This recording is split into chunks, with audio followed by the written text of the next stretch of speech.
Welcome to the March 27th, 2023 meeting of the Sandusky City Commission.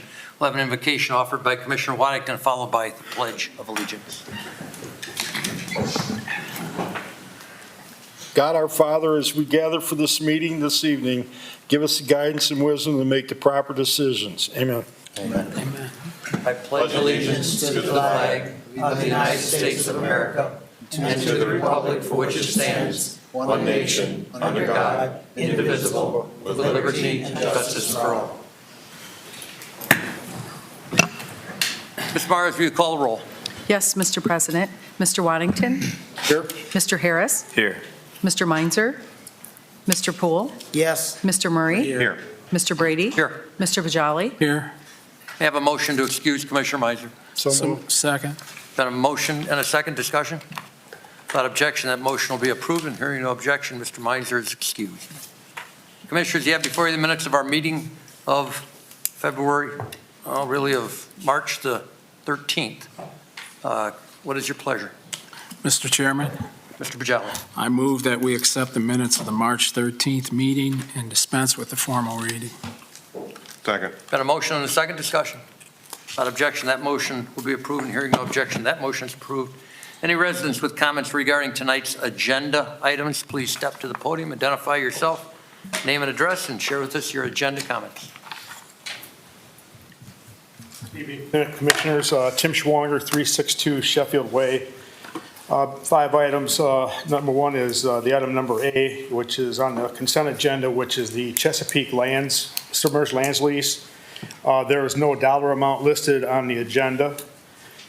Items B through G on the consent agenda, priority use for baseball fields. I'd like to have an explanation on how that works. Like if I have a group playing baseball there at one of the parks and one of the leagues comes forward and says, hey, we have games here, I assume they have the ability to kind of tell me I got to leave, but not quite sure on that. Item number 2, which is the Warren Street project, looks like right around $3.1 million for that project. My question is, how many blocks of Warren Street does that take in? Item number 5, which is the transient rental ordinance, rewrite of the original ordinance. A couple of questions. I know at a previous city commission meeting there was a mention that there is a state bill or some kind of state legislation that is currently pending on this issue, and the question is, are we getting a little bit ahead of ourselves by rewriting this ordinance at this time? And the other question would be, is there a grandfather clause under the old ordinance that would take into account for Airbnbs that we currently have in the city of Sandusky? Item number 7, which is the Sandusky contract for $35,500. The question is, how does this compare to previous years for that contract, a dollar amount for previous years? Thank you. Mr. Schwager. Additional comments from residents on agenda items. We'll attempt to answer those questions as legislation comes before us. We have a public hearing regarding 306 West Water Street rezoning. This hearing will be conducted by our Chief Planner, Aaron Blair. As this is a public hearing, the public will have an opportunity to answer questions as well as Commission. Thank you, Commission President Brady. This is a public hearing to discuss the rezoning of 306 West Water Street, which includes parcels 56-00131.000 and parcel 56-61007.000. This is the current location of the shore house, and they are rezoning to expand the use available for the property. From the planning perspective and from the Planning Commission recommendation, this downtown business zoning is in a more appropriate zoning district for this location in the city. It is within the downtown core as specified by our downtown plan and surrounded by downtown business zoning at the north and the east. Planning Commission did approve this rezoning on January 25th, 2023, and I'm happy to answer any questions that you or other commissioners have and entertain the public comment. Public have any questions regarding this public hearing? Ms. Blair, Am I correct that this is not an overlay, this is a rezoning is what we're doing here? We're not providing an overlay for this singular parcel? Correct. This is rezoning to downtown business, and it's, if you see, it's the teal color across the street on both directions on the map. Excellent. Comments or questions, Commissioners? If not, you get off the hook very easily, Ms. Blair, tonight. I'll consider this public hearing closed. Next on our agenda, we have a presentation from Paige Rabatin of KJK regarding esports.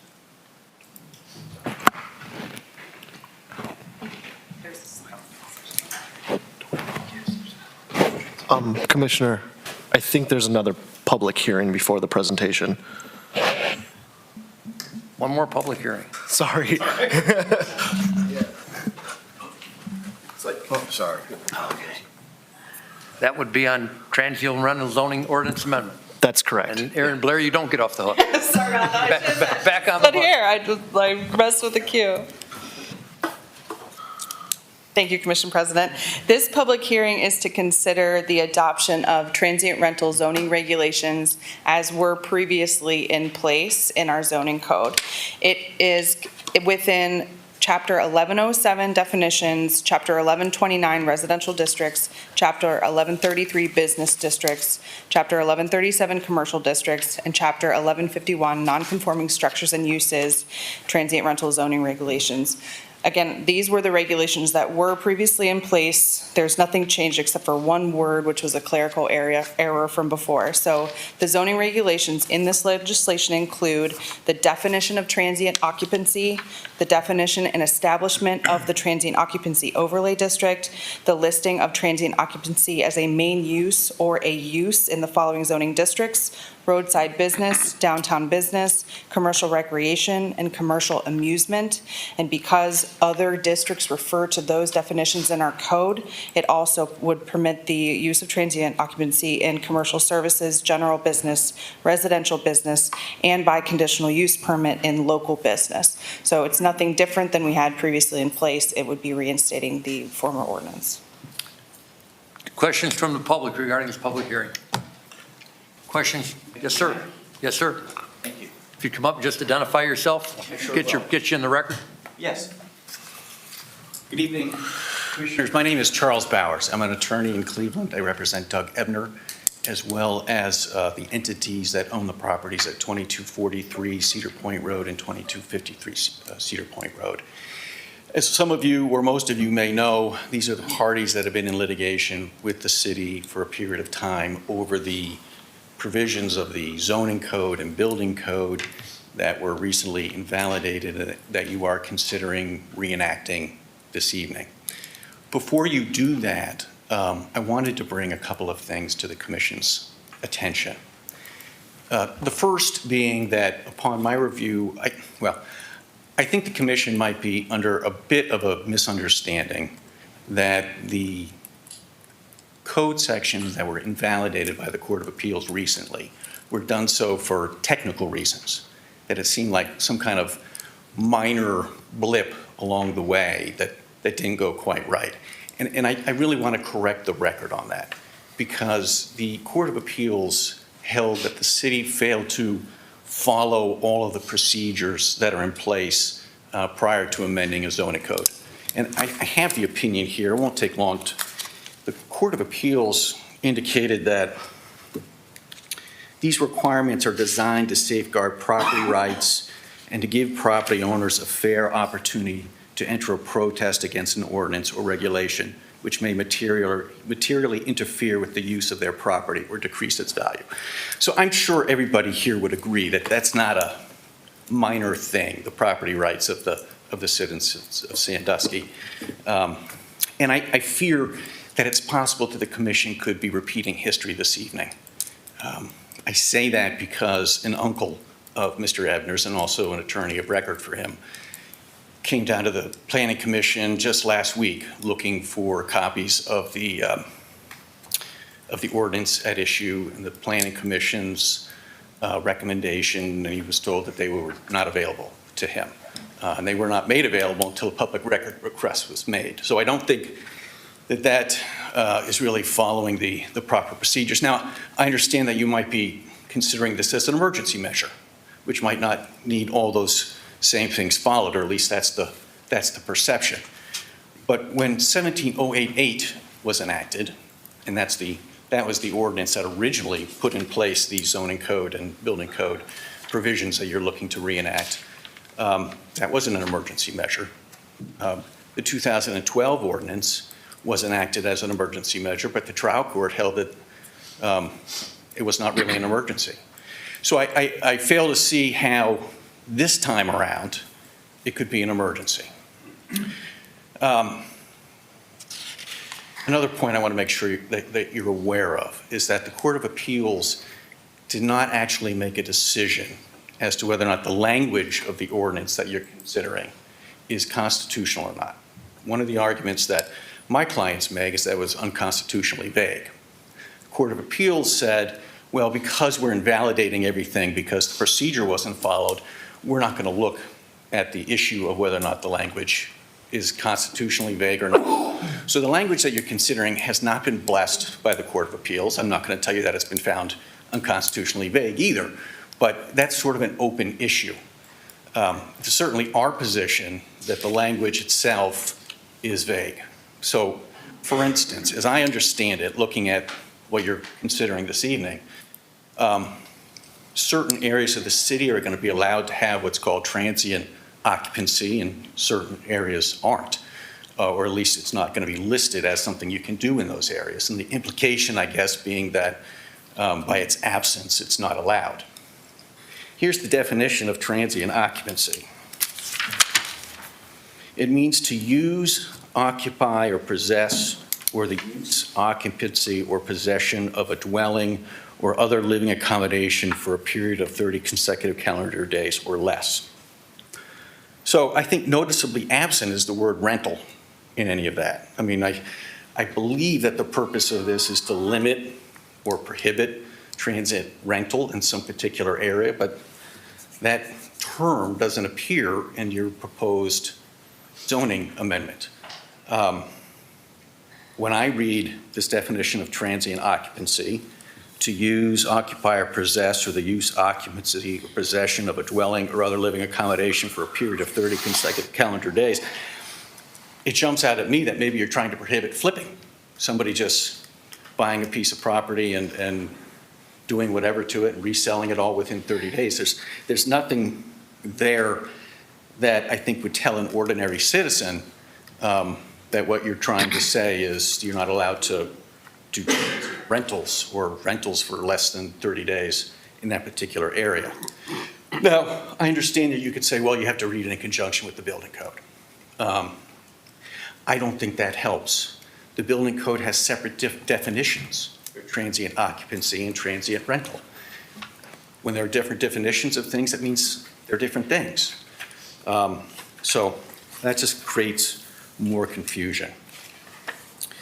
As far as the need for this ordinance, I would say that the ordinance itself is an argument against the need for the ordinance. The way it is set up, you're going to have certain areas of town, which I understand are the higher income areas of town, for which transient rental is being determined to be so bad that we need to limit people's property rights and prohibit it. But then in other parts of town where it is, I understand it, a lower economic echelon, those same bad things that would come from transient rental are okay for them. And I understand that the justification might be, well, that might be an economic boon to the areas where transient rental would be allowed. But I think somebody needs to look into who actually owns the properties that are being rented in those parts of town. Is it the people who live there? I mean, do they have a second home to go to when they're transient renting their property? Or is it people who live where transient rental isn't allowed that own the properties where transient rental is being allowed? I don't know the answers to those questions, but I think it's worth looking into. And in my experience, looking into this particular issue, I've never seen a real record created to show that transient rentals in the city of Sandusky have caused any problems. So for those reasons, for all those reasons, I just want to let you know about these issues and indicate that it's certainly our position that this ordinance is not necessary. Thank you. Additional comments from the public regarding this public hearing? Yes, sir. I'd like to make some.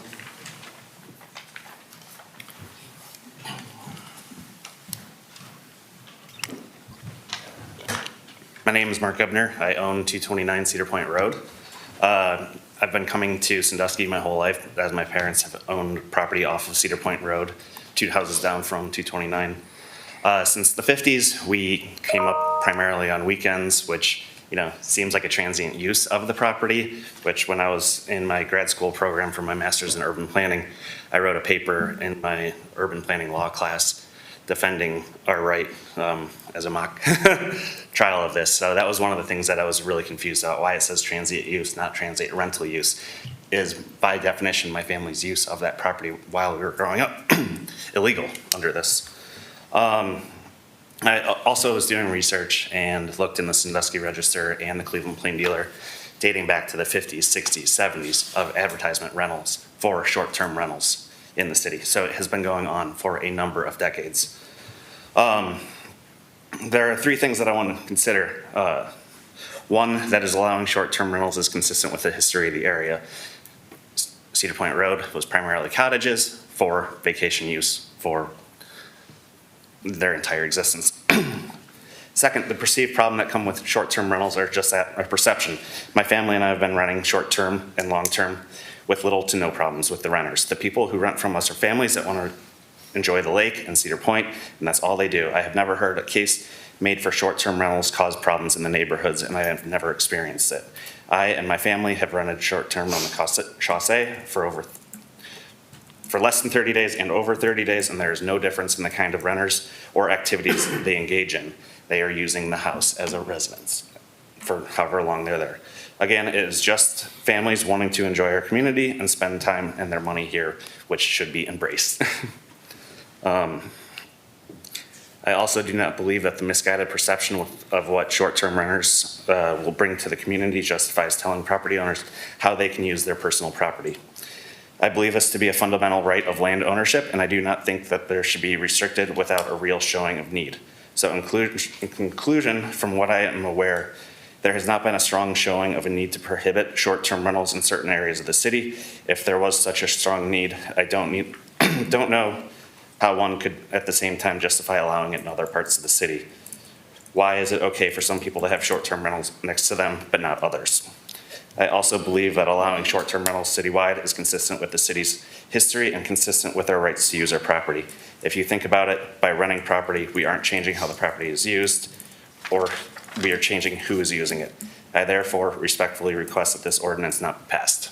Thank you for your time. Thank you, Mr. Ebner. Additional comments from the public regarding public hearing? Comments from commission? Thank you, Ms. Blair. Thank you. Now we will move to Esports. And our friends from KJK.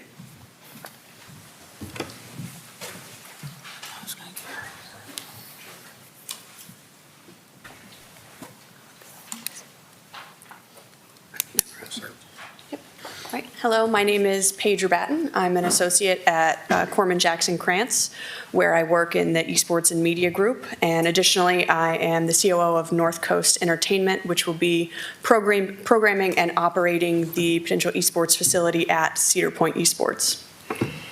Good evening, I'm Scott Norcross. I'm a partner at Corman Jackson Krantz. I head the Esports and Entertainment Group. I've been involved in esports and entertainment for close to 20 years. I also am the CEO of North Coast Entertainment, which will be the operating entity of Cedar Point Esports. I guess to start off from a presentation this is an aerial shot of where Cedar Point Esports will exist. You're looking at is really phase 2 of the footprint of there. Many of you may have seen recently in the newspaper the announcement of Phase 1 coming in May of 2023, which we'll focus a lot on. The next plan is obviously Phase 2 of this, which is still in the financing stage right now, but still hasn't changed from the original announcement, which is a 1,300-seat arena, roughly 200 gaming stations and some restaurant and bars within that space, all activating in and around esports and gaming. I guess the one thing we should start off on is how many people know what esports is to start off. So esports is competitive gameplay. So imagine if you play something like Call of Duty or Rocket League or League of Legends, it's the professional gameplay. It's 1%, it's that top 1%, no different than an NFL player who plays it there, these people play esports professionally with regard to that. What we are serving ultimately is the 99% who are not professional gamers. We will have those professional gamers there, but this facility would be for everyone else who has anything from Candy Crush on their phone to ultimately playing League of Legends competitively. And additionally, with what Scott was discussing there, how there's obviously the NFL, which equates to the professional gamers kind of on those same levels. I wanted to demonstrate the fact that viewership in esports has grown exponentially over the past few decades, to the point where you can see on these charts here that the League of Legends 2021 World Championship had 74 million viewers, whereas the Super Bowl that same year had 96 million. So we're coming to a point where esports is becoming the new professional sport that the youth and even beyond that are watching right now, and it's what they want to see and what they want to participate in. This is just quickly, we just did our introductions, but the other parts of our team too, while Paige and I really man the legal side and business side, we have Brian Yale as part of our team. Brian comes out of Optic Gaming and Professional Gaming. He will ultimately run Phase 1 of Cedar Point Esports with regard to this and do the programming involved. Jonathan Summers is also advisor of ours from the Cavaliers. Jonathan works through NBA 2K, so the professional side of NBA basketball, that is the gaming venture. Jonathan joins us from a sponsorship and partnership side. Most of an esports side, when you look at esports, really consists of a strong part in partnership and sponsorship. So when you begin to look at it, it's 50 to 60% still. We rely on our partners. Right, and then continuing that, obviously I have myself up there, but then one of our additional partners is Larry Jager, who has been working actually with Cedar Fair for years on their partnership and sponsorship side. And he's an entrepreneur that works in marketing, solutions, and sales, which, as Scott was saying, it will be a large part of this facility. And then last but not least is Glenn Lytle, who actually is in the audience today. And he's a seasoned executive leader that works in profit and loss and general management, including sales, marketing. He owns several companies to where he joins us, especially from the aspect of modeling and working on the programming and the financial models behind it for Cedar Point Esports. What's great about this project is we have the opportunity to really partner with great people around the country as well as around Ohio. So when you begin to look at who we work with companies out of Columbus like eFuse. eFuse is essentially the college combine of esports. So right now you have over 160 plus high schools that have esports teams in Ohio. Every single college currently has an esports program, whether it's varsity, whether it's a club or otherwise. There are multiple universities now that have sports management classes and truly are dedicated to majors in and around esports gaming as well. And this all feeds into places like eFuse. Currently, Esports Ohio is really kind of like your OHSA, AA of esports. They actively are just currently working with that organization to really be that governing body behind high school esports from that side. When we begin to look at our other partners in Really and Elevate, Those are really technology partners of ours that help us do things like broadcast and clip together, ticketing and the like. So ultimately, this is what it takes is really successful partners around us to help grow this. And that's really what we have is those relationships throughout the country and are doing this. And diving a little bit deeper into the actual operations and what we have planned for Cedar Point Esports. With that 1,300-seat arena, we plan to have live events for both esports and non-esports. It can be rented out and it can be utilized for other events for the community as well. Currently, for esports themselves, we have 90 anticipated to occur in the first year once Phase 2 has opened. We have the station gaming, which we'll have approximately 200 stations for utilization by people who come to use the facility every day. We'll have virtual reality bays based on 4 premium spaces. Think of Topgolf style pods that people will be able to go into and rent either by themselves or with a group of friends. There will be 3 food and beverage options within the facility. There will be a full merchandise store. We're currently in talks with local hotels about the amount of tourism that will be brought to the area and the increase in use of the hotels. And then obviously sponsorship, as we've been talking about, and cultivating not only sponsors that already work with Cedar Point, but those who are outside of it and may even be in the tech and gaming space itself. And then as well, there will be streaming, which will be able to develop worldwide recognition because people who are actively participating at Cedar Point Esports will be able to stream online the games they are playing, as well as our Cedar Point Esports events itself will have its own streaming channels. And then this just further breaks down those categories that I talked about in the previous slide. About how hourly gaming will be the bulk of the gaming or the utilization of the facility. And then there will be a large amount of league play. Think of it in comparison to the current Cedar Point Sports Center that exists and the amount of leagues, the amount of tournaments and things that it's able to put on. We will be doing the same in the esports realm. In addition to that will be summer camps, and then we'll have obviously revenue from the sponsorships that's been discussed. So who's ultimately, and I touched on this before, who ultimately is a facility like this for, even at the Phase 1 level, which is a little smaller? Really, we range to everyone, anyone from an elite professional gamer to just the avid amateur, to the high school student, the junior high participant, new and aspiring, and person who's never played before can ultimately come to this venue. This is what it'll attract. It's ultimately that brick and mortar ability to sort of come out of the house and play, pick your game and come and join us and play that. That's who this will attract. But to Paige's point, we will live on leagues, camps, and clinics. So no different than your soccer league. We will have a Rocket League group. We will have a Call of Duty group. We'll have a League of Legends group. All of those play teams, 5v5 teams, and ultimately you'll have as many teams as you can host through there. Those leagues will effectively transfer, and what we have is different. We have no seasons. We're not bound by the weather ultimately. So every 8 weeks is a new season and a new chance at victory. And there it teaches, ultimately you're teaching that camaraderie, that, that workmanship, that team play right from the get-go from everyone there, that translates all the way into traditional sports as well. I will add, in addition to what Scott was saying, is we have already had countless meetings with both local high schools and colleges who are excited about the facility and are hoping to use it for their own programs, not only for the weekly practice, but as well of needing different places to hold events that can fit multiple teams, because right now they're very much bound by the size of their own facilities at their universities. So that's another aspect of this that will become very useful to the public.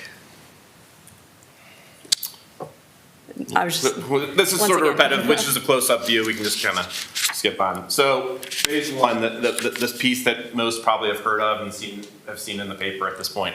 This is the piece due this spring. It's sort of the proof of concept and ultimate entryways to Phase 2. This will be 1,000 square feet in the existing sports center.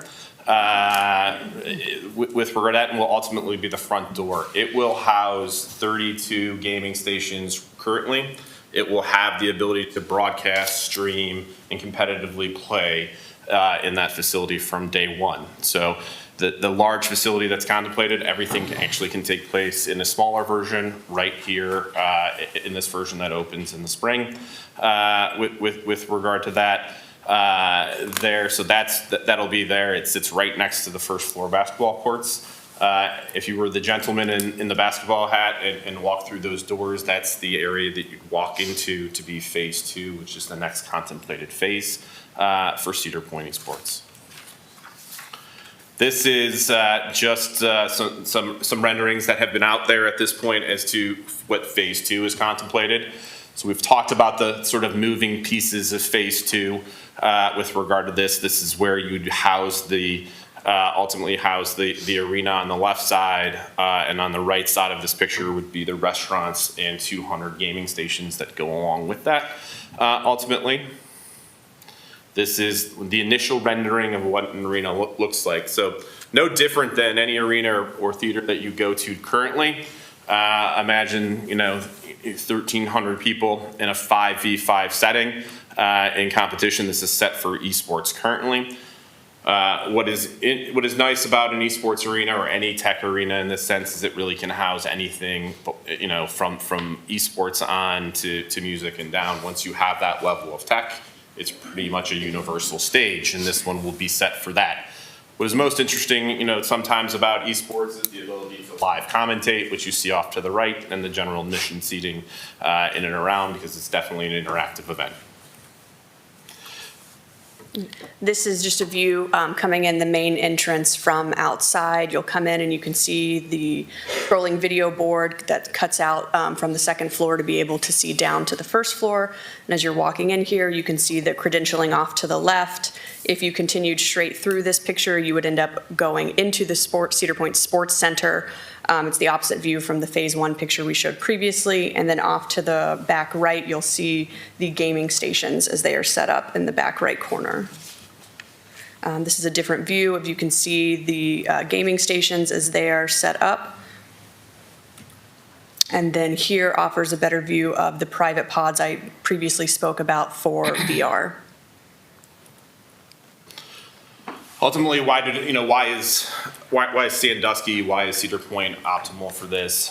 When you begin to look at the park, the islands, the city of Sandusky, and the sports center, it's the perfect crossover for a venue of this nature. Ultimately, you have 3.7 million people coming in and out of the park every year. You have a sports center that's driving hundreds of thousands of people athletes through that area, and then the islands who's driving millions. It's sort of that perfect storm. And what do you do on we're a solution for a rainy day and a sunny day, but what do you do on a rainy day at the park? You can ultimately come to Cedar Point Esports and spend your day with us as well. With regard to that, as well as being sort of that ultimate spot for high schools and colleges to come competitively play at this facility. Go ahead. In addition to what Scott was saying as he was discussing the facility, this as well will be a solution to balancing out the problem of everyone at this point wants to come to Sandusky in the summer months. This obviously creates an indoor activity that people can come and take part of. In the winter months, for an industry is what we spoke about at the beginning. It's exploded into a $1 billion industry. This is an area that the youth and young adults have really been focusing on, and therefore it's taking viewership from the traditional sports that people already see, and this is a very forward-thinking addition to the community. And the customers that will be coming in and either are already using the sports facility or ones that were coming from out of town themselves can now utilize this and enjoy Sandusky itself. I think that might be our end. So that's our last slide is a general update as to where phase 1 is right now. Phase 1, we've just started, frankly, looking into April as being the start of the construction.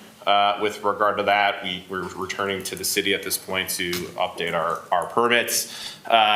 From that side of the world, we've begun talking to high schools and programming that out. Our website is currently launched.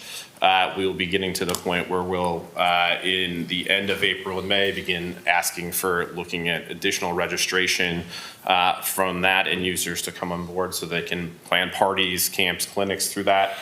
Our full programming will be launched in May with regard to that, so you'll see more information about the leagues that you can join, the summer camps that are available, and just the drop-in clinics. Most of this has tournaments too, so ultimately we will host things like Rocket League tournaments and drop-in tournaments for people along that lines that way, and ultimately cater to the large weekend events also out at the Sandusky or at the Cedar Point Esports facility there. We're happy to take questions with regard to anything as to phase two. Phase two will be probably hot on the heels of phase one. We're finishing sort of the private financing side of that. As we move through that is our next step, is to sort of move into that much larger project, and we look forward to that next step there. We think it will be, from a facility side, it will probably be the premier facility on the eastern, sort of Midwest Eastern Seaboard right now. I don't see really any competition from that side of things. I think that you will be able to attract pro gaming, large college gaming, and everything that would, from a competition side, it will be a true destination spot from a gamer. Comments or questions, Commissioners? Mr. Chairman. Sure. Sort of to piggyback off your last comment, how many facilities like this are maybe throughout the United States? Do you know offhand? At least to this From this extent? size? Yeah. I would say currently, we work, primarily in the space. I would say there's about 6 in the country right now. Wow. Okay. Most of them are, you have a large arena in Las Vegas currently. You have one in Arlington, Texas. There's one being built in Miami, Florida that we're part of, quite frankly. But of this size, there's only a few. Very good. Yeah, no, I mean, this is really awesome. Even being a guy who probably hasn't touched a game system in about 18 years, I think this is super exciting, and obviously just another huge, step in the right direction of, making Sandusky truly a year-round attraction. So, thank you. I think it'll be a great tool for any sort of that Gen Z audience. It's sort of a dive right into there. If you look at traditional sports, everyone's trying to capture that group, and how do you activate it? To Paige's point, if you look at viewership numbers, if you look at a random Thursday night at college viewing of something like a Rocket League game, you'll see 40,000 continual views of a practice during that period of time. So that is just how people are taking content. The interesting part about phase 2 and phase 1 is we'll be able to build that content there ultimately from that side. So it's really, really neat when you start thinking about sort of that ability to reach really gamers and youth. Additional comments, Commissioner? Mr. Chairman, I would echo Mr. Harris's comments, but I wondered, is most of the time, will it be scheduled use, or can I just walk in off the street and buy a ticket and go in and use it? Yeah, you can walk in anytime and use it there. Ultimately that's what we look for, is that we from a business model side, we try to schedule out the use because it just evens out from a model side. But ultimately that's what we look for, is people coming off the street and use it for an hour to you can use it for as short as an hour, as long as all day. So, Mr. Chairman, if that should come to pass, I would ask that Mr. Bajali give me some advance notice so that I can go witness that. Buy the ticket? Only if you come play with me. I want to say thank you very much for the update and for the investment. Both are quite welcome. Just one real quick question to staff, because I don't remember where we are in the process. I thought we'd taken all steps necessary for this to proceed, but if there are some others, if someone could put that in some context for us, I'd just like to know. Mr. Klein?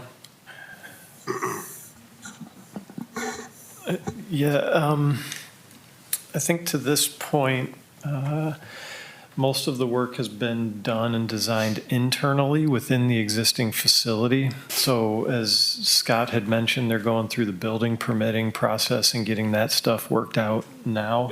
So as far as the site plan and those things that would run through our office and all of that other stuff, that's going to be under phase 2 and under the next phase. I do know a couple years ago, we did talk about parking. We did go through stormwater management and some of those things. Obviously, that needs to be updated with the new plan, and we'll go through that process with the planning department and building and everybody else when they bring that to us. Great. It appears that your footprint is so large that you're not going to be affected by seasons. In other words, you're not going to ever be out of season, are you? No, I mean, ultimately, that's the wonderful part is that. So I can look forward to you drawing, the point I'm getting at is we're always trying to expand the shoulder season. Doesn't sound like there is going to be a shoulder season for you. There is no shoulder season for us. You'll have gamers in there in January, February, and I mean, look, that ultimately, the colder the weather is in Ohio, indoors. the better we'll do because it'll drive people out to warm spots to play.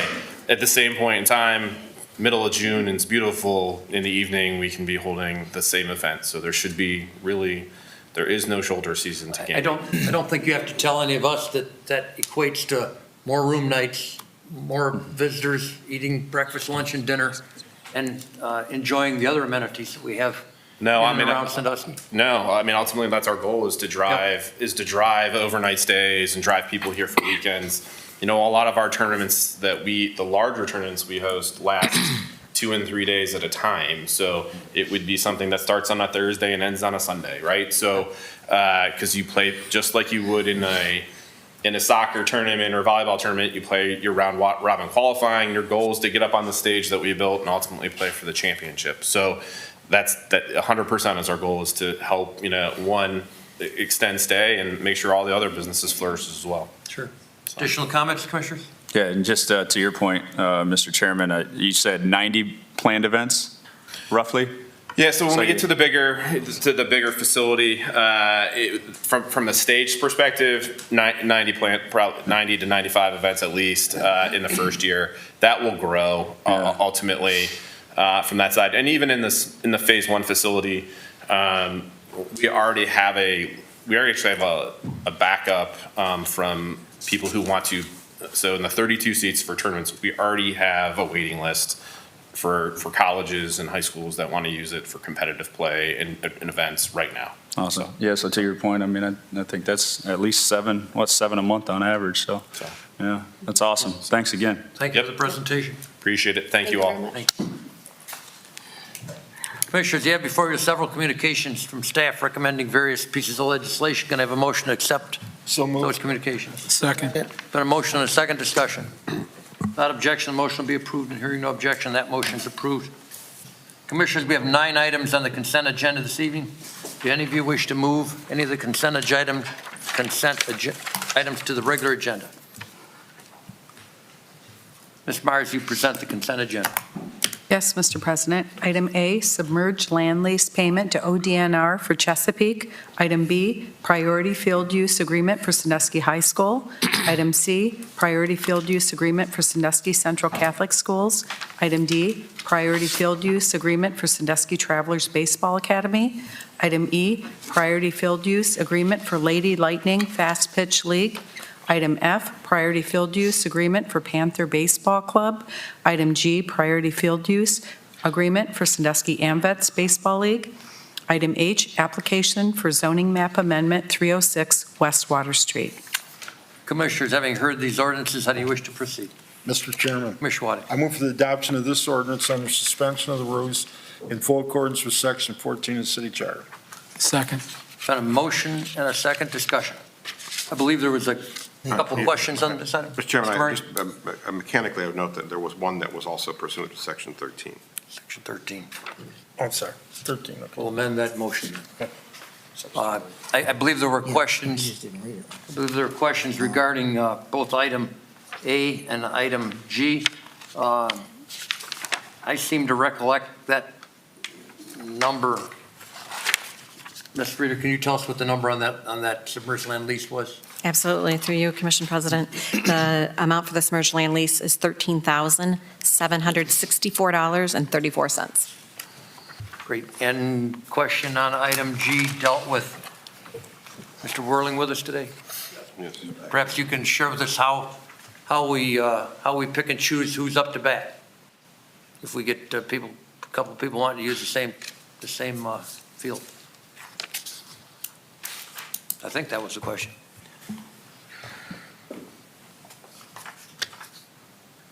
Through you, Commissioner President, I missed the questions, but I want to make sure I was here for the. I believe the question revolved around if we have leagues, if we have someone playing on a designated field and it is league night and the league shows up, how do we negotiate getting the field set free? If there's an existing priority use for that field, we have a schedule from those leagues of when they have that priority use. So if they're a game that night or a scheduled practice, They got the field. They have the field, yes. Makes sense to me. Mr. Chairman. Mr. Murray. I thought maybe the question went to the issue of if there's a pickup game and the priority use team shows up, how is that negotiated? I can't imagine that happens in this day and age. I don't see a lot of pickup games for baseball anymore. But if it were, I would assume that there's a sufficient number of fields, that there's always another field that's open. We do get requests throughout the season of teams that are looking to get like a pickup practice or just a pickup game. Usually if there's just a pickup or a practice going on, that team is alerted by whoever the coach is from the priority use agreement team, and then they are, told that this is when we have a scheduled game. But we don't have any priority use agreements for Huron Park, which has a baseball field there. There's some other fields where we direct people when they call our office. Here's where the fields that are available for that.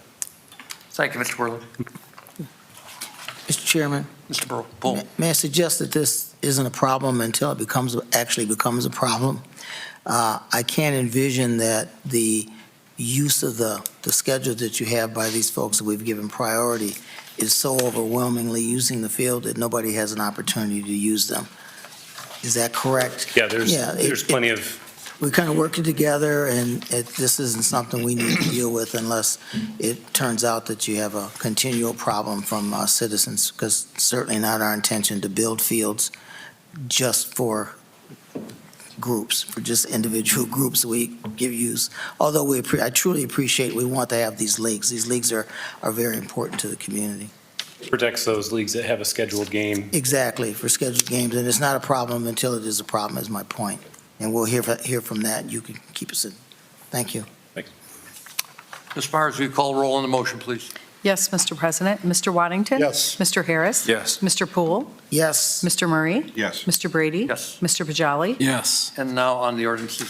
Mr. Waddington? Yes. Mr. Harris? Yes. Mr. Poole? Yes. Mr. Murray? Yes. Mr. Brady? Yes. Mr. Pajali? Yes. Those ordinances are passed with the exception of item H, which is coming back for a second. We'll come back for a second reading under section 13. We'll now turn to our regular agenda. Ms. Myers, you present item number 1, please. Yes, Mr. President. It is requested an ordinance be passed approving a water pollution control loan fund agreement between the City of Sandusky, the Ohio Environmental Protection Agency, and the Ohio Water Development Authority to finance the cost of the design, construction, and inspection of the Mill Street High-Rate Treatment Project and the Ultraviolet Disinfection Refurbishment Project, and declaring that this ordinance shall take immediate effect in accordance with Section 14 of the City Charter. Commissioners, having heard this ordinance, what is your pleasure? Mr. Chairman, Commissioner Harris. I move for the adoption of this ordinance under suspension of the rules in full accordance with Section 14 of the City Charter. Second. Got a motion and a second discussion. Mr. Chairman. Mr. Murray. There's a silly article on the Register's website today, which I wanted to point out and have a conversation with Mr. Klein to lay out some of the background here. So the county is claiming that it's all caught them by surprise. It's my understanding, Mr. Klein, that in fact the city and the county have been working on the specific design and the cost and the need to finance this for an extended period of time, better than a year. Is that fair to say? Through the commission president, I believe the first letter we sent was around May of '21. Okay. Has the county at any point in time ever requested that it be on the city's, part of the city's loan or participate in some way in the city's loan application process? That request was not made to me. So I am not aware of any such request to me or through our attorneys or during the negotiations last year. Okay, well, if there are any staff members present who did receive a request from the county that they would be a part of our loan, I'd appreciate it if they would speak up. But it does strike me as a little bit like my neighbor asking for me to borrow money for them to build their house. The county has its own obligation. They knew exactly what the obligation was going to be. So I suspect that really what's going on here is the left hand doesn't know what the right hand is doing. And at the last minute, it becomes apparent that the city has gone through a long, laborious process of applying for a loan. I understand that's taken about 6 months, and then there's a last-minute request that we delay the application for that loan. I understand our deadline to apply for the loan is April 1st. So, I mean, if there were an ability to participate with the county, I would have been happy to do that or happy to give that some consideration. But seems as though that was present for a very long period of time, and it wasn't brought to anyone's attention except to create a last-minute newspaper article rather than bringing it to any commissioner's attention prior to the article being posted. So those are my comments. Mr. Klein, I read through your chronology of events and letters to the county regarding this issue, and the one thing that struck me as unusual was that I noticed that you asked on more than one occasion for the county to give you a representative to direct your correspondence to, or who you should deal with in this issue. I don't ever see a response to that. How do you know who to deal with at the county? Yeah, I believe I got a response, maybe, I can't remember if it was orally or if it was something that they emailed back, but it was to deal with, at the time, it was Pete Daniel and then John Rufo as well, who oversees the sewer division out there. And we've been including them in all of our projects. We've given them admission to all the meetings, whether they're virtual attendance. They've been invited to all of the on-site analyses. We went to Toledo, we went to Port Clinton, and they were invited to those as well, and we're in attendance at a couple of those. So, I mean, we've been keeping them involved and keeping them up to speed throughout the entire project. And when we were reviewing all the different alternatives, they were right there listening to the alternatives as we were making our selections on which was the appropriate for this project.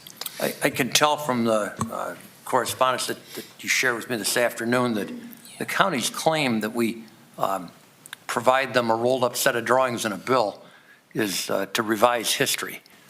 Your correspondence shows that we've been communicating with them for more than 2 years now, and it just factually is incorrect for them to make this claim now that it's time to pony up the cash.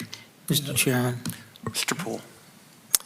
if you have documentation that indicates your interaction with them over time, if it's appropriate, talk to a lawyer, please provide that to the paper so they can change this, what they've written that says they didn't send us anything on this, and just give the paper the opportunity to correct their mistake in whatever way they choose to.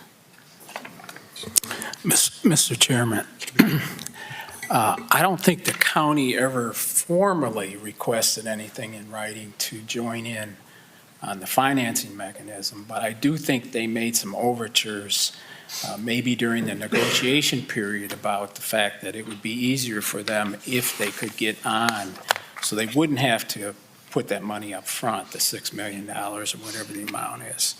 So there were some overtures, nothing formal, nothing in writing, just for the record. Mr. Chairman? Mr. Poole. I'd like to point out, and just going forward, we are a formal body, and if you want dealing with $40 million, mentioned it in a in passing, or overtures, whatever that may be. As we sit here, they didn't make the overtures to me. Well, And I'm the one voting for this. So I just want to point that out for going forward, that pulling up, we didn't send anything on this from, and if you're speaking to it, I'm sure it's before you were commissioner, so you speak with knowledge that overtures were made, so I don't question that they were, but I'm not sure that that's what we operate off on. And I agree, we don't operate with overtures. I guess my point is, I believe what ultimately will happen is this will just end up in more litigation.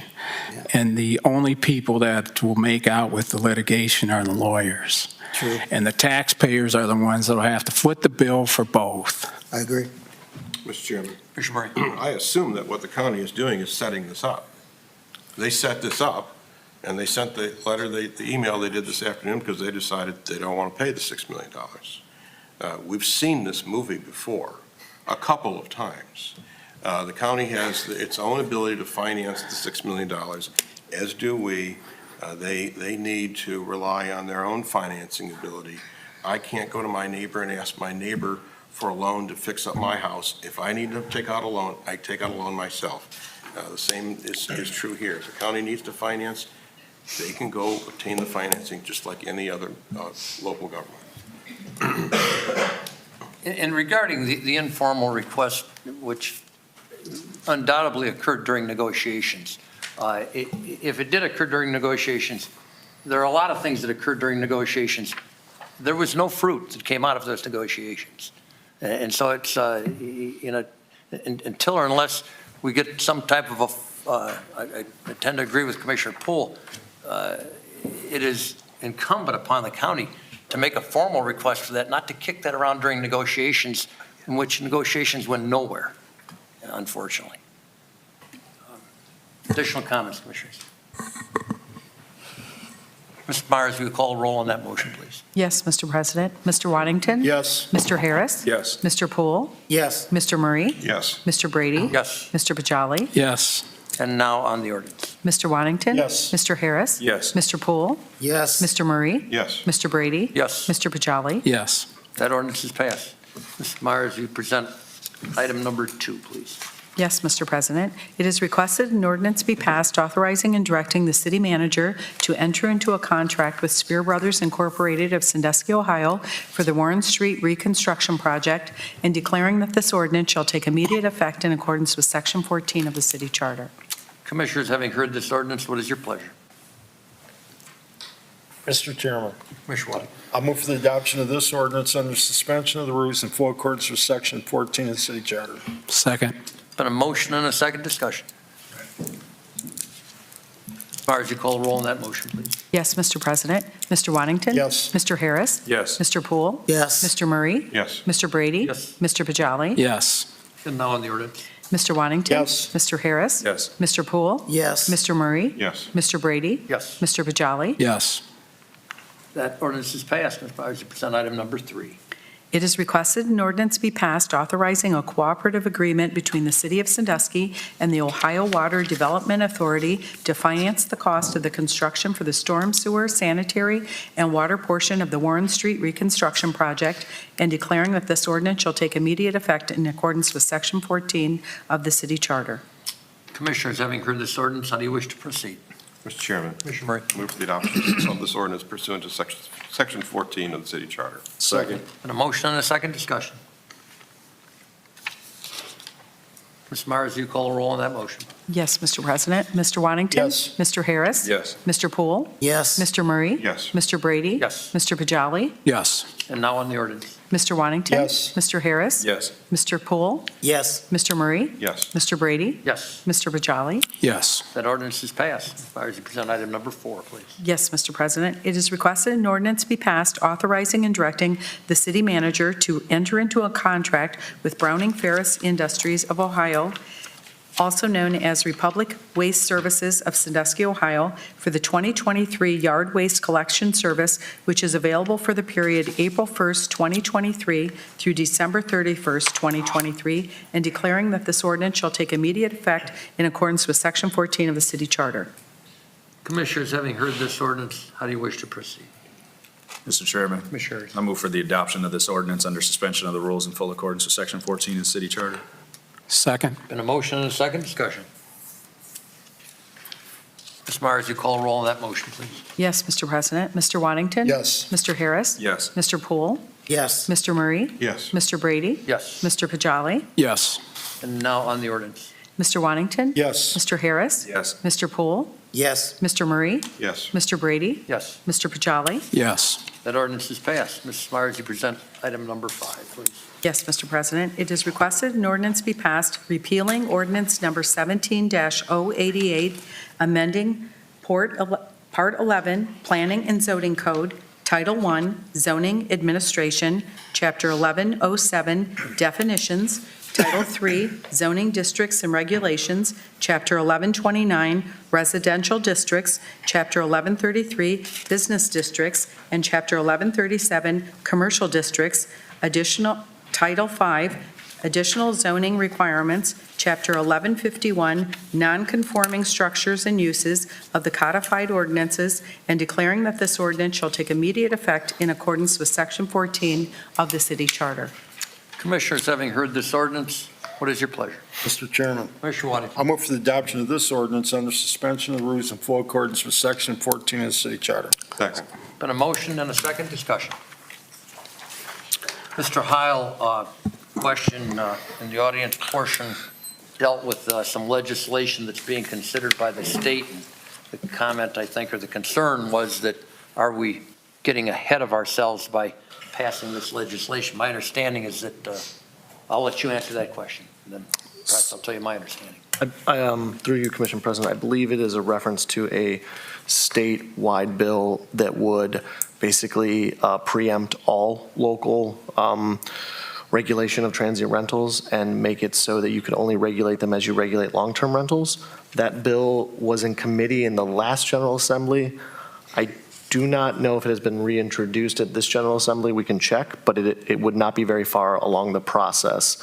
The General Assembly is pretty tied up with their budget process right now. But that would potentially,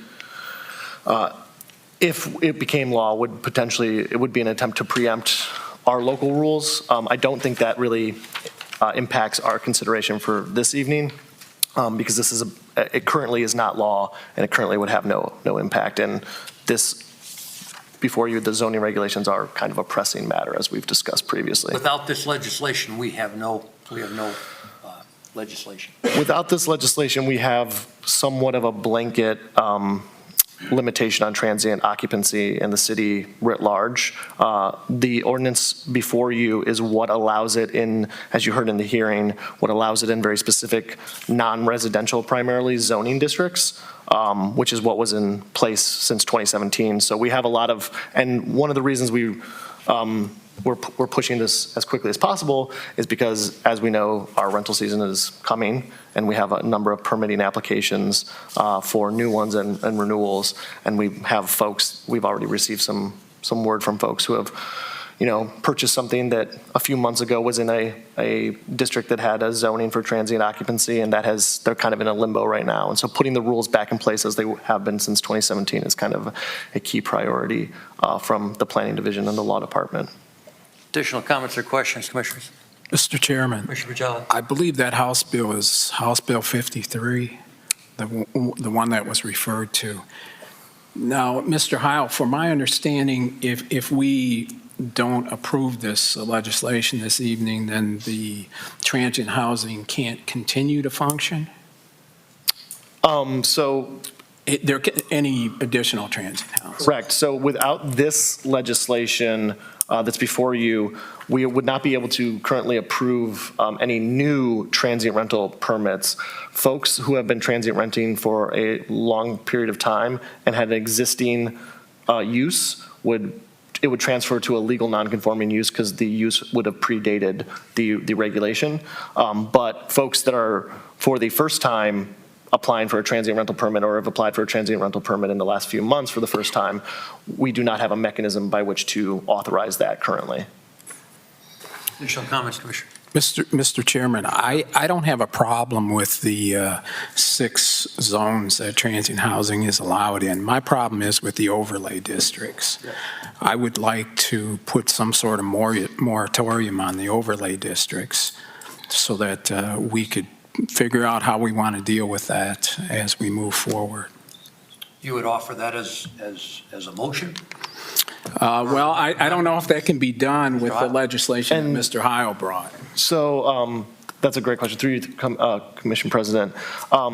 Commissioner Pajali and I, he did bring this to my attention a few weeks ago, and I believe I owed you a more thorough email. I apologize on that. But my short recommendation would be that would be something I recommend bringing in separate legislation, and what we had discussed was a moratorium on any expansions of the overlay districts or any new overlay districts.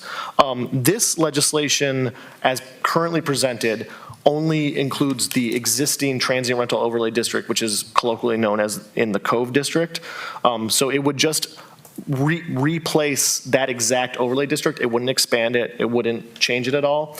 And there are no other ways to expand transient rental overlay districts absent this body or the Planning Commission initiating that process. So separately, you could pass a moratorium, which would then basically freeze the overlay districts at where they are. So my recommendation would be separate legislation. Mr. Chairman, I want to join in my expression of support for Mr. Pajali's direction. Because as I understand it, pardon me, if we receive certain pieces of legislation approved by the Planning Commission, it takes a supermajority of this body to reject that. And I think that in terms of expressing the Commission's will, which I understand to be pretty substantially in favor of a moratorium, that it would be better for us to express that way so that we don't need a supermajority to overrule the decision by the Planning Commission, if that's the procedure, Mr. Heil. That would be correct. Amendments and rejection of recommendations from the Planning Commission for zoning, zoning code and zoning map amendments require I believe it's a 3/4 majority to pass. Mr. Chairman? With regard to the legislation pending in Columbus, for me, it has no impact on what we do today. So that's the first thing. Secondly, though, I would like you to speak a little bit, if you will, to what was presented by Mr. Ebner and his counsel, any portion of what they said. I don't agree or disagree with what was presented by them, but it's simply something that has not been considered, and I need to hear what you have to say about what he suggested. Sure. Through you, Commission President, to Commissioner Poole, and I hope I caught most of the comments and notes. So I believe there were some comments basically that this passing an ordinance again because we had one declared for procedural invalidity previously. Specifically, the court ruling was based on the fact, sorry. Yeah, excuse me. Not that? You can skip that part. Okay. I totally understand. I'm talking about the objections they have to dealing with the law and how it regulates the definition of transient occupancy? Well, whatever. If you'd like to go, is there only one of the, it's like, these are opposites, and I'm trying to figure out whether I should pass this or not, to be honest with you. Sure. So why we haven't talked to them and in detail why this hasn't been worked out before it got to us. Because to the laymen, some of the things they said go, okay, that makes some sense. And I'd just like to get a balance. And we may not get there today. I don't want to have to go to court. He's obviously prepared to take this back to court. Brought his lawyer. So I'd like to, as Mr. Pajali suggested, we need to have dotted the i's and crossed the t's. Absolutely, and we have definitely dotted the i's and crossed the t's this time procedurally to answer that question. I believe there was some policy discussions about where, like, the fact that this isn't like a higher income areas versus lower. That's actually not accurate at all. Okay. These zoning regulations that we have in place, it's about whether the area is significantly residential or not. Okay. Transient occupancy is historically not a residentially zoned use. It is mostly in, and you'll see this in the legislation, it's mostly in, it's not listed on the top part there, but it's mostly in our general business, our downtown business, and I believe there's actually 6 business zoning categories that we specifically allow transient occupancy through this legislation and since 2017 to be an allowed for use. And so that's really the discussion is, and I think the policy rationale through the Planning Commission and previous city commissions has always been to limit this effect on long-term residents and renters in neighborhoods and the use in strongly residential neighborhoods. Does that answer most of your question? Yes, Yeah, okay. it does. And I have just one comment.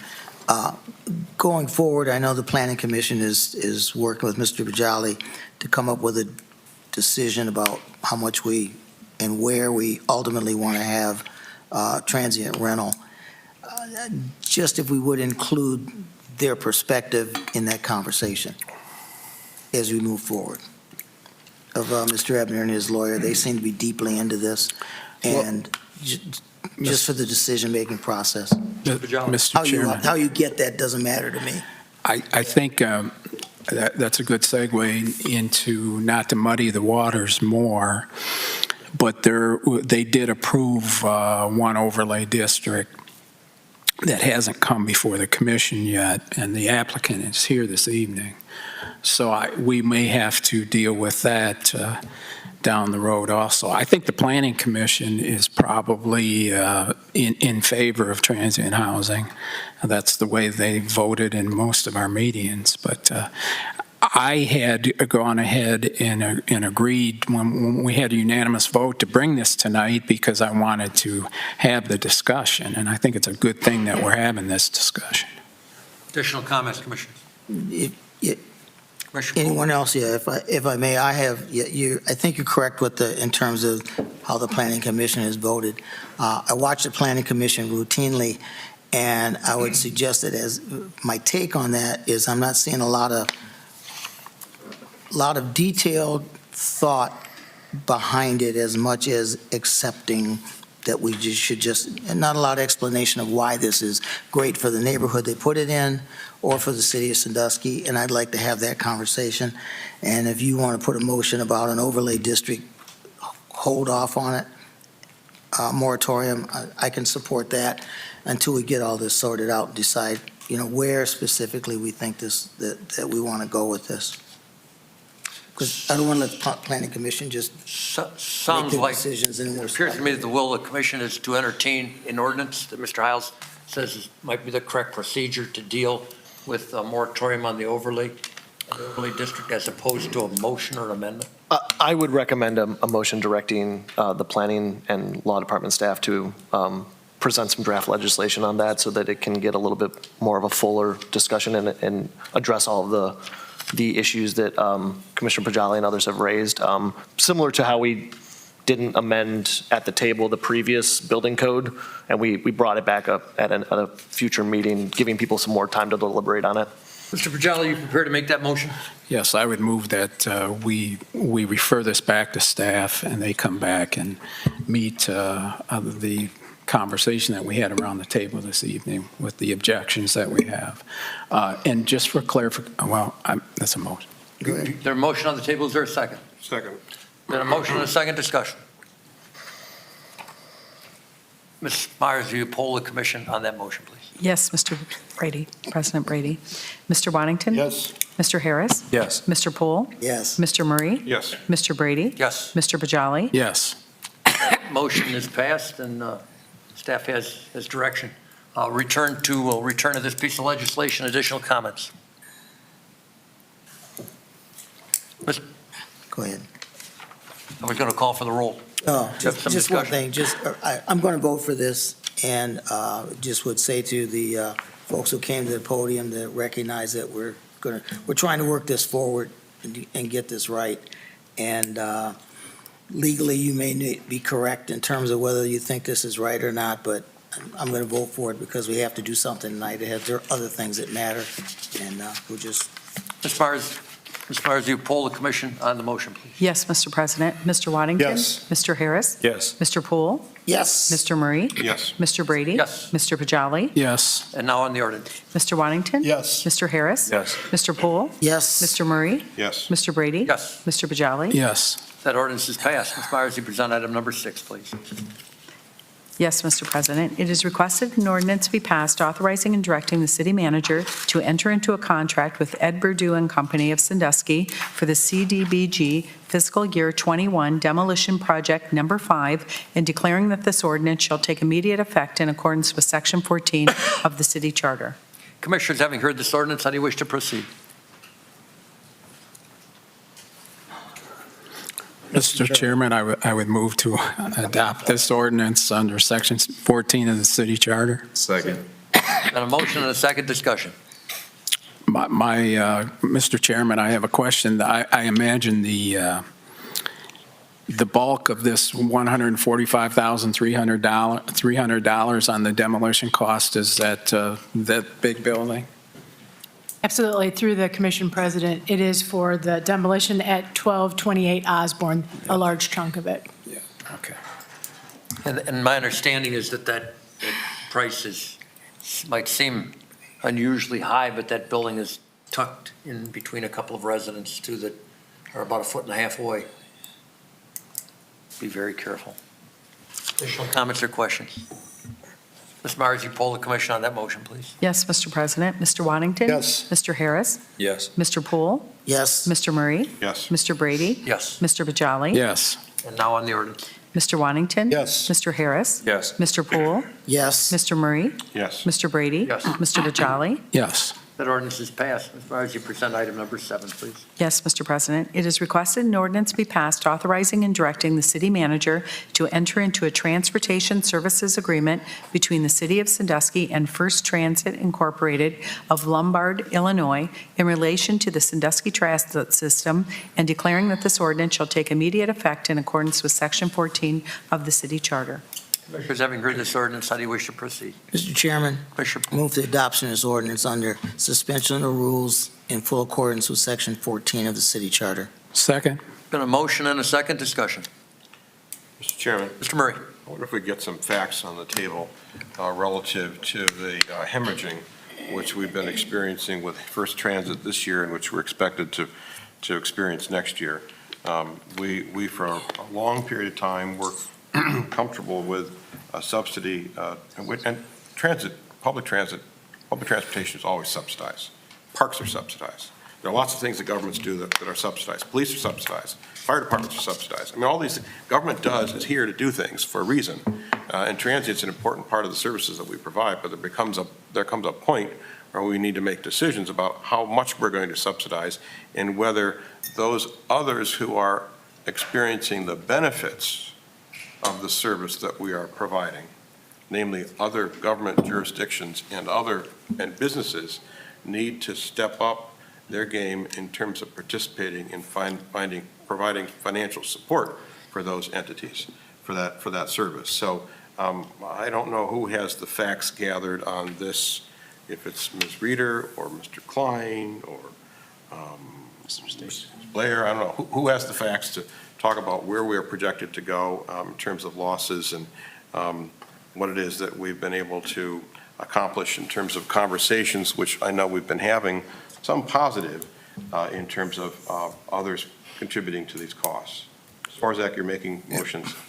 Mr. Orzak. Mr. President, Now you have some facts. I can start out. I think Mr. Stacy's here too, somewhere. So if you want to step up there too, James.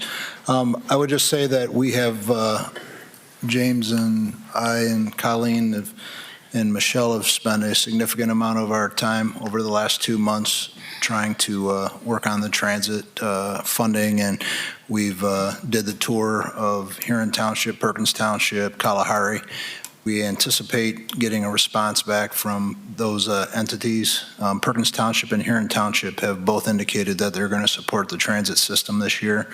And so we don't know the exact number yet, but we anticipate within the next week or two. Kalahari, we have had contact and conversation with them. We're waiting to hear back from them. And they didn't contribute anything last year, so we are hoping that they'll contribute significantly this year. And some of the mechanisms, we fixed one of the routes and that James has projected that'll save us 10% from last year's budget. We're also going to look at the Dial-A-Ride program and no pun intended, but dial that back a little bit. That's the most expensive system to operate in our transit system. So, and James has been in contact with other businesses that are impacted, such as the mall and Walmart and things like that. We have a lot of transportation down 250, and a lot of our citizens traveling out there to either businesses or work, and those are the services that we want to provide. So, James, if you have any additional comments on that. Thank you. Commissioners, ladies and gentlemen, the STS is designed as a pass-through cost. And previously in my position, we really haven't set parameters or guidelines or service hours based to set those costs. And now we've designed with First Transit a set of service hours and parameters to cap our system and our service to not only track, but document and then forecast how much we are spending, where it is going, and then predict it in the future.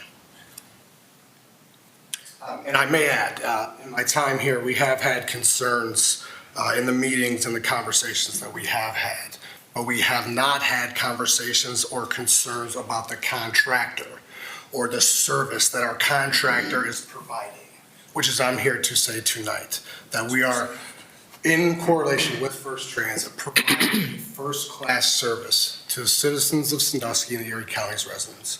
And now that we have in place set a guideline and parameters, we can go into the future with a system we can sustain with this contract provider.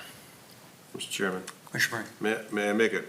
I don't think I took, cast any shade on First Transit or you, Mr. Stacy, but I want to make it very clear that we have no complaints. I have no complaints to offer about the services that First Transit has provided or the work that you've done.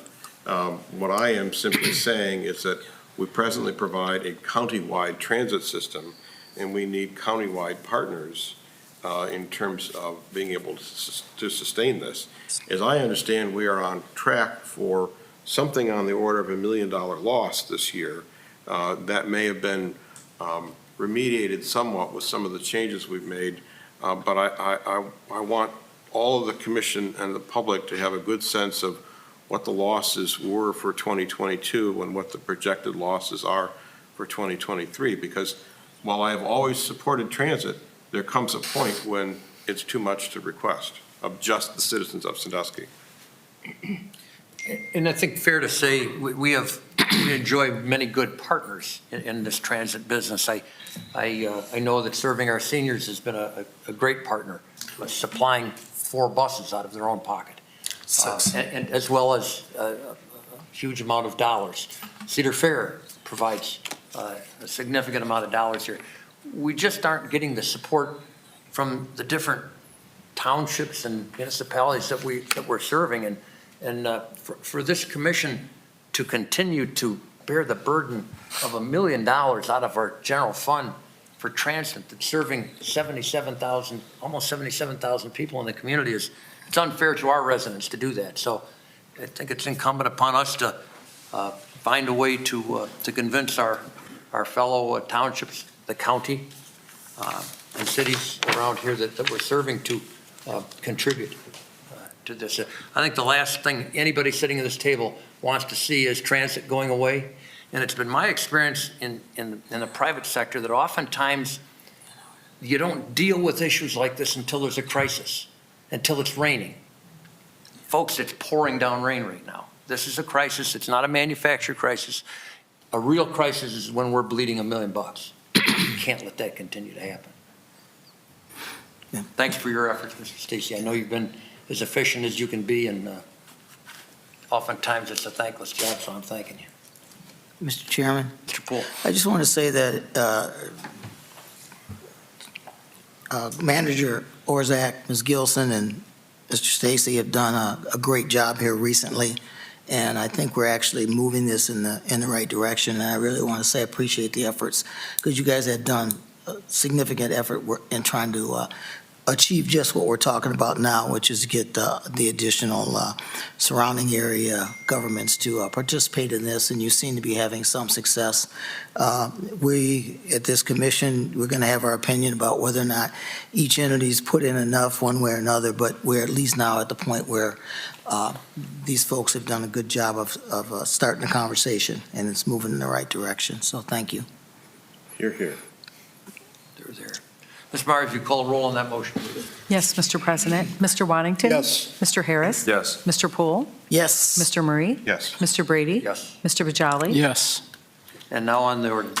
Mr. Waddington? Yes. Mr. Harris? Yes. Mr. Poole? Yes. Mr. Murray? Yes. Mr. Brady? Yes. Mr. Bajali? Yes. That ordinance is passed.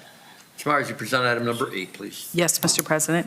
It is requested an ordinance be passed repealing ordinance number 22-053, passed on March 14, 2022, authorizing and directing the city manager to purchase 7 Ford Police Sport utility vehicles from Montrose Ford of Akron, Ohio, for the police department, and declaring that this ordinance shall take immediate effect in accordance with Section 14 of the city charter.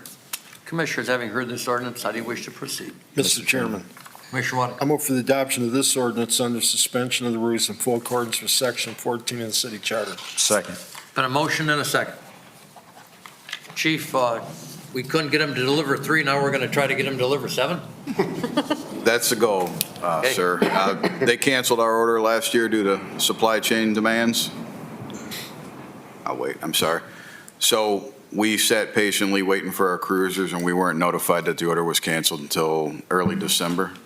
So it was a surprise to all of us, and then we had to move to try to find cars. There's back orders throughout the country for police package cruisers, so we were ultimately able to find these 7, and that's why we're trying to purchase them as quick as we can. This will catch us up from last year and then get us some replacement vehicles for this year. These So to keep all the fleet- SUVs? Yes, they are, sir. That's all you'll buy? Correct. Okay. It works out better, our climate. It's also a lot more room for the staff and for people that we need to take to different locations. Comments or questions, Commissioners? Mr. President, if I could just add, I want to thank Chief Oliver and Troy Vaccaro and Megan Stuckey. They came up with a different option to do an RFP, and we got those submitted, and we think we're going to get it done. So I appreciate the chief and pushing that envelope, and hopefully we'll get those cars. Next time, we'll be looking for 11. Okay. Sold. Mr. Myers, what is it you do? Call the roll on the motion. Yes, Mr. President. Mr. Waddington? Yes. Mr. Harris? Yes. Mr. Poole? Yes. Mr. Murray? Yes. Mr. Brady? Yes. Mr. Bajali? Yes. And now on the ordinance.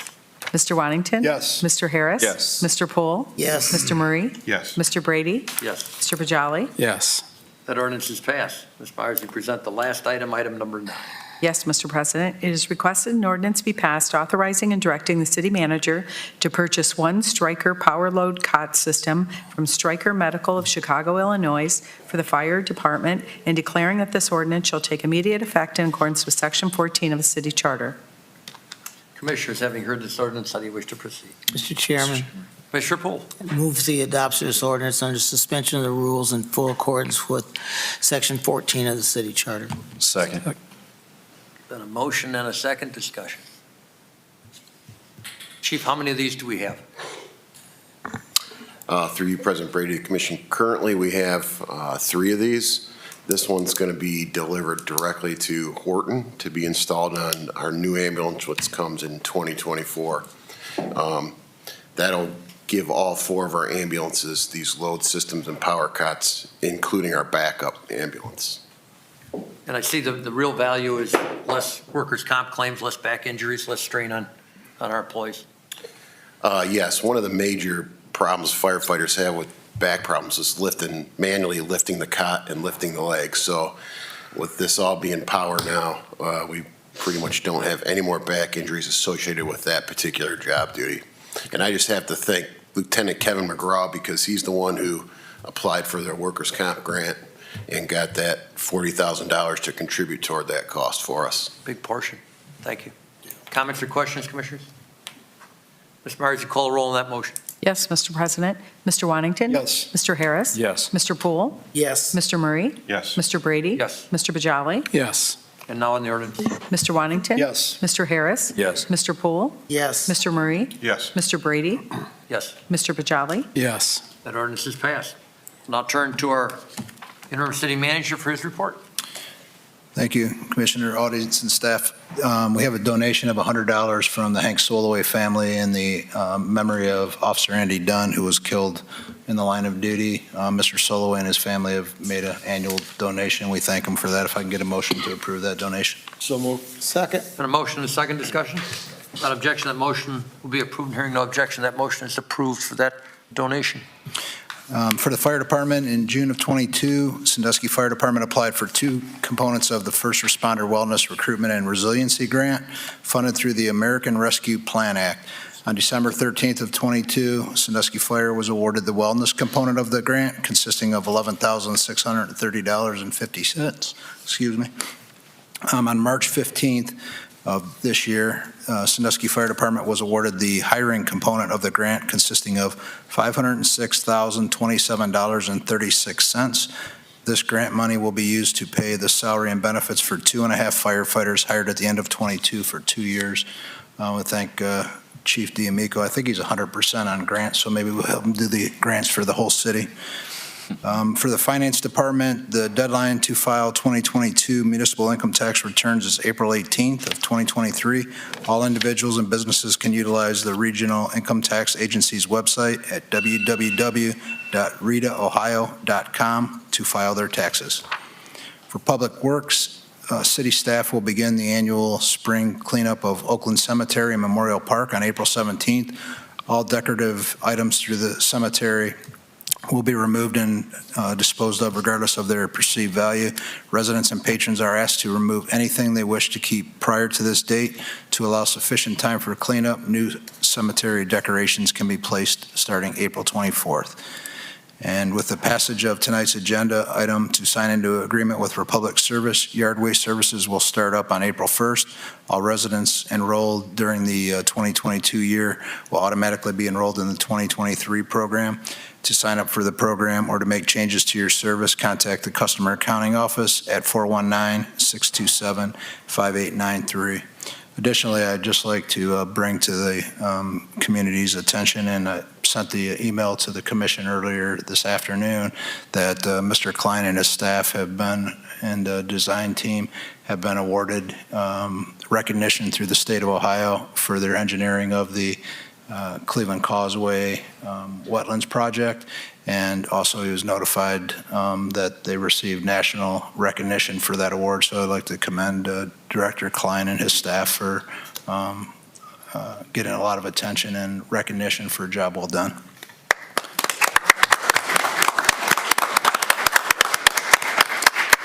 For the Planning Department, public comments on the Southside Draft Plan are due this Wednesday, March 29th. Visit www.cityofsandusky.com/Southside for a link to the plan draft and feedback survey.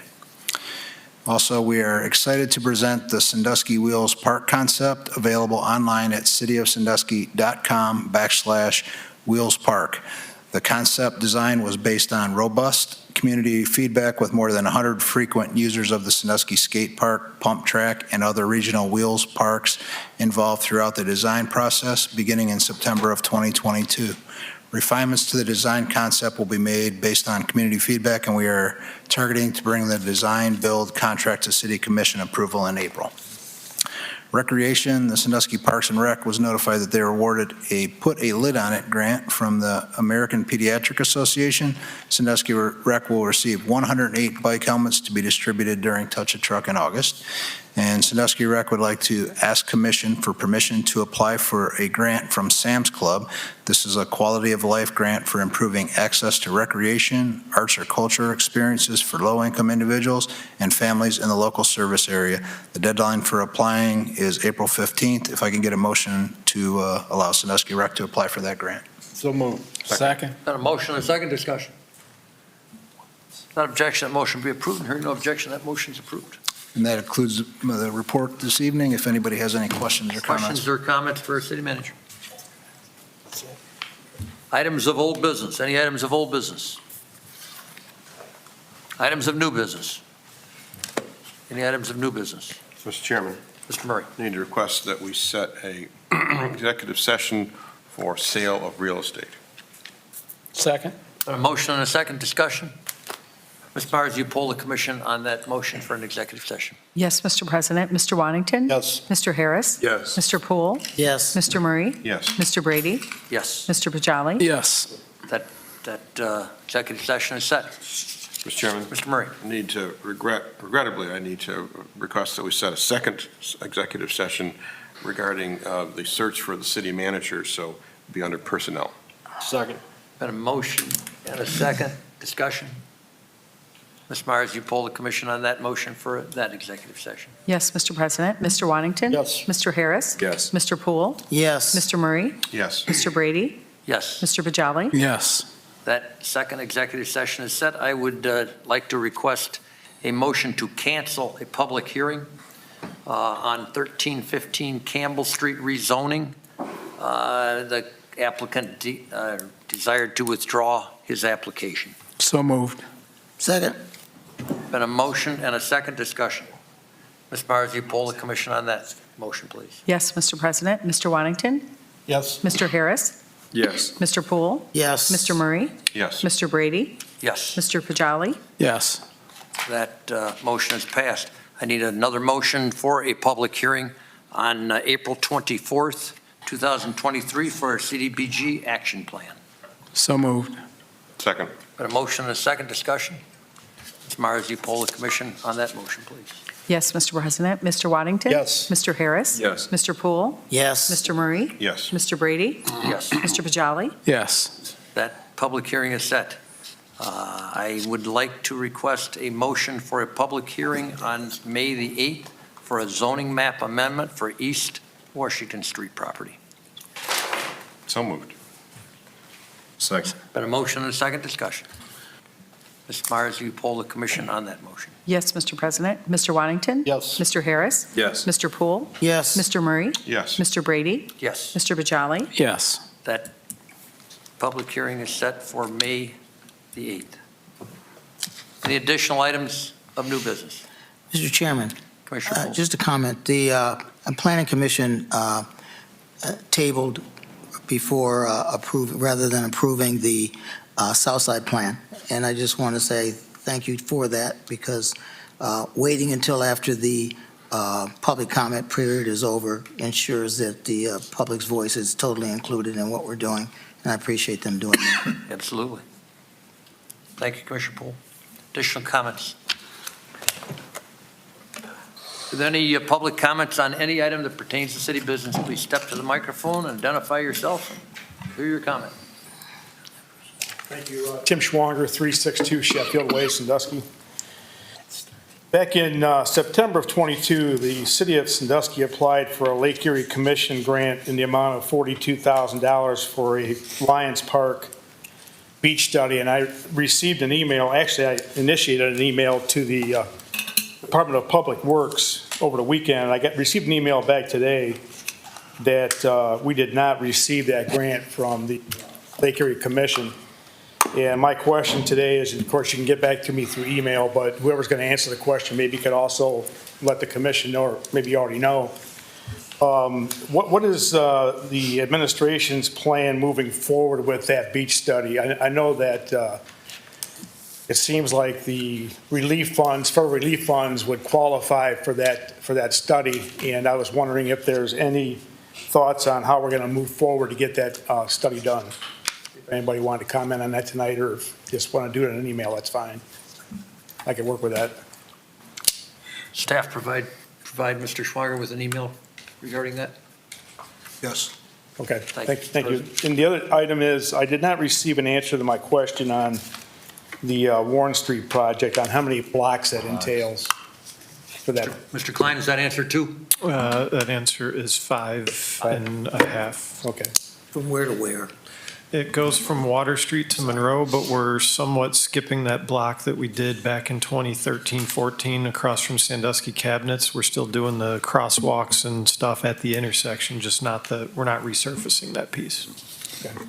Does anybody have the number then? The other question what pertained to the contract for Sandusky Transit, $35,500 for First Transit.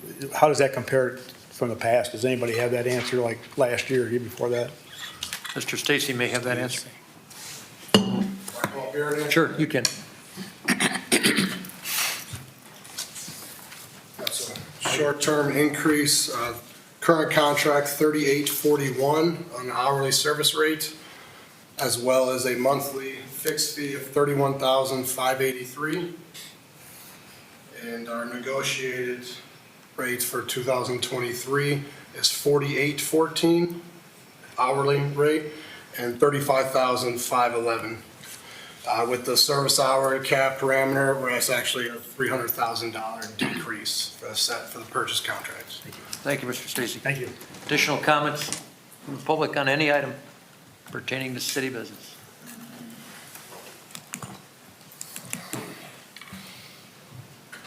Good evening. My name is Greg Oliver. I live at 702 Wayne Street. I have a few remarks regarding our delayed special election we just had. First of all, I believe something can be learned from the frankly better run opposition campaign regarding unity, organization, and sticking to the point. That being said, it did seem as though the truth became completely subjective in this election.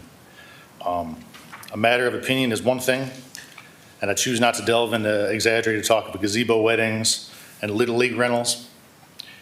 However, certain things like what caused a special election should not be up for debate. The Supreme Court made it very clear that the city was in the wrong. And so, for a public employee in control of communications to engage in social media forums, making false claims by claiming that petitioners for the supposed incurred cost of $44,000, that may not be illegal for him to do that, but it's certainly improper. Mr. Oliver,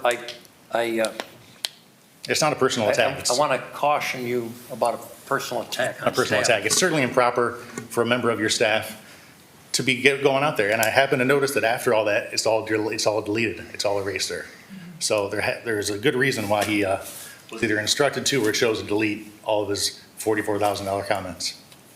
I'd hope in the future that petitioners be treated with a much greater level of respect and dignity to allow democracy to fully function, no matter who they happen to be. Thanks. And also on the transit matter, sir, there's been a lot of complaints as far as service-wise. People have been skipped on the route if they complain about a driver. I've seen reckless driving myself from transit drivers. So there needs to be some accountability for their actions.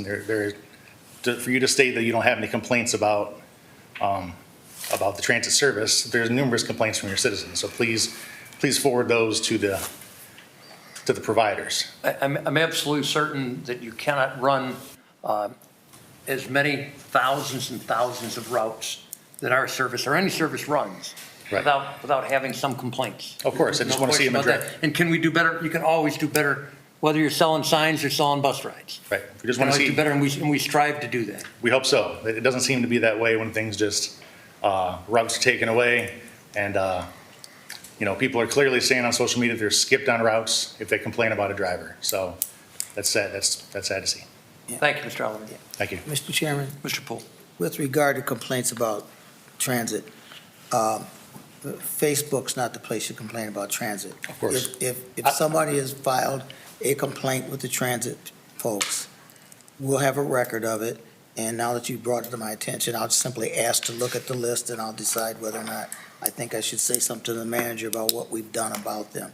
But somebody just saying the bus driver, that's not, we're not taking action. I'm not supporting swallowing that. I appreciate you saying it because you believe it, brings it to our attention. But in fairness, in terms of how we deal with our employees, if you have a complaint, Facebook's not the place to do it.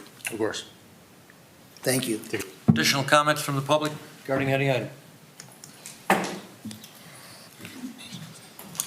Good evening. Sue Doherty was serving our seniors, and I just want to express my support for the transit and thank you for your remarks that serving our seniors is a strong financial partner in trying to sustain transit, but I also recognize that that the cost of transportation is far more than what the average person understands the cost of transportation to be. And as all of you work out how you can make this valuable service sustainable. It's very important that all of us understand at some point in time, we're highly likely to reach a point in our lives where we too may have to retire our keys. And for those of us who want to continue to live in Sandusky or Erie County, if you're not relying on transportation now, don't kid yourself that at some point in time you will have to rely on it in the future. And for those of you who are not aware, there is a term called elder orphan, and that is an older person who's aging alone. And when I say elder orphan, I mean these are people who don't even have any strong friendships, someone to lean on if they need to get from their home to a doctor's appointment and back again. So 25%, so 30% of Erie County is age 60 and older. And so roughly 25 to 27,000 people. And so if you take 25% of those individuals, at some point in time, if they aren't already, they will be an elder orphan. And so if they don't have a friend or a family member, and the public is the only option they have so they can leave their house to get to a grocery store or a doctor's appointment, please keep that in mind, because a large proportion of the city is 60 and older, and equally a large proportion of the county is 60 or older. So for that reason, I thank you you've been extremely generous supporting public transit, and all of Erie County should be very grateful to the city of Sandusky. So thank you very much. Thank you, Ms. Doherty. Additional comments from the public on any items? If not, we will move to our first executive session.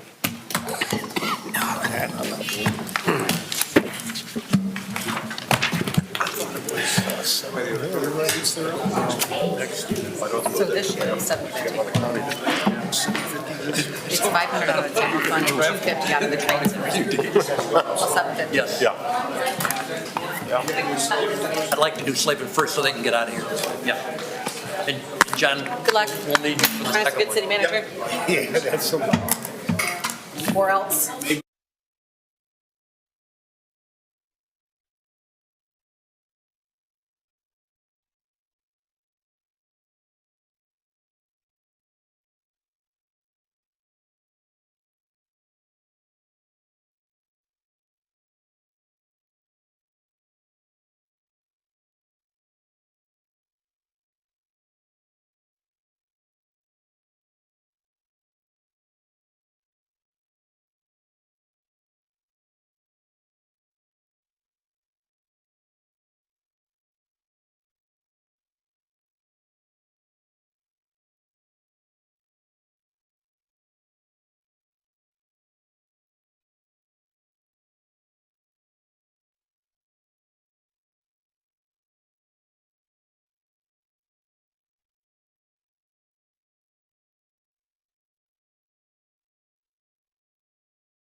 Waiting for Pajali.